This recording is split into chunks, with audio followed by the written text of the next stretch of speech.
masayang araw ng pagkain ni Johnny ngayon.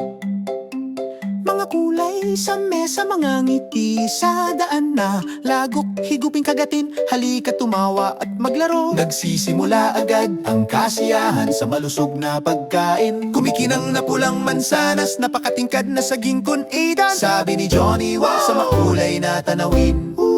Malutong na karot na sumisilip mula sa lupa ay mga berdeng madahong gulay na sumasayaw.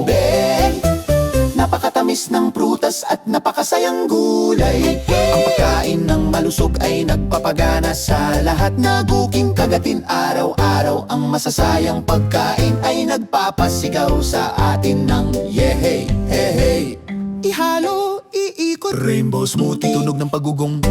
Ilatag at isalansan, maayos na tingnan ng mga merienda. Pagkain na parang nakangiti, handa ng kainin. Higupin ito ng dahan-dahan o laruin ng malakas. Ipinagmamalaki ni Johnny ang masustansyang pagkain.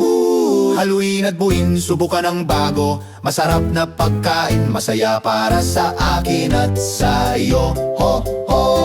Isang malaking subo, isang masayang paghigop. Ipagsayaw na puno ng enerhiya. Flip, flip, flip, ibahagi sa mga kaibigan sa araw ng picnic. Masayang pagkain na ibinahagi sa palakaibigang paraan. Tikman ito, ibahagi ito, maging malakas ang pakiramdam. Tikman ito, ibahagi ito, maging malakas ang pakiramdam. Masustansyang pagkain buong araw. Kumain ng sama-sama, tumawa at maglaro, maligayang araw ng pagkain ni Johnny. Ang mga kulay ay nagbibigay ng lakas, ang langut-ngut ay nagbibigay ng saya. Masarap na pagkain, masaya, gustong-gusto namin ito. Nagmula sa mga prutas hanggang sa mga merienda, hanggang sa pagbabahagi rin ng masasayang pagkain ay nakakatulong sa akin at sa iyo. Kumaway ng may malawak na ngiti, mansa na sa kamay, mga kaibigan sa tabi. Araw-araw